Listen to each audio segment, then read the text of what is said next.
নমস্কার বন্ধুরা, আজ বানাচ্ছি দই কাতলা।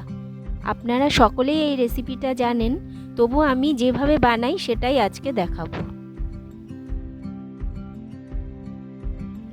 প্রথমে গোলমরিচ, আদা আর রসুন দিয়ে একটা পেস্ট বানিয়ে নেব।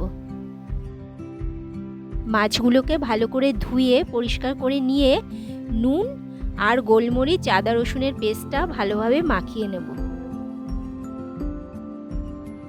অন্যদিকে একটা বাটিতে দুটো পেঁয়াজ সেদ্ধ করে নেব। এরপর পোস্ত, কাজু, কিশমিশের একটা পেস্ট বানাবো আর সেদ্ধ করে রাখা পেঁয়াজেরও একটা পেস্ট বানিয়ে নেব। ম্যারিনেট করা মাছগুলোতে কাশ্মীরি লঙ্কা গুঁড়ো মাখিয়ে সাদা তেলে একে একে ভেজে নেব। এবার কড়াতে সাজিরে, গোটা গরম মশলা, শুকনো লঙ্কা, তেজপাতা ফোড়ন দেব। তারপর সেদ্ধ করে রাখা পেঁয়াজের পেস্টটা দিয়ে ভালো করে কষাবো। কষানো হয়ে গেলে পোস্ত, কাজু, কিশমিশের পেস্টটা দিয়ে দেব।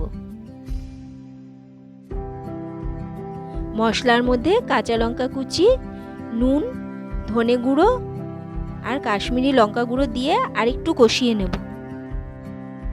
তারপর ফ্যাটানো টক দই দিয়ে ভালো করে কষিয়ে নিয়ে 1 কাপ গরম জল দিয়ে দেব।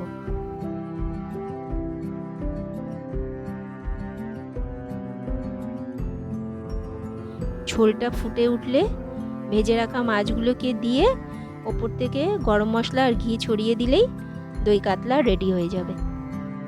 রেসিপিটি যদি ভালো লেগে থাকে কমেন্ট করবেন আর লাইক, শেয়ার আর সাবস্ক্রাইব করবার অনুরোধ রইল।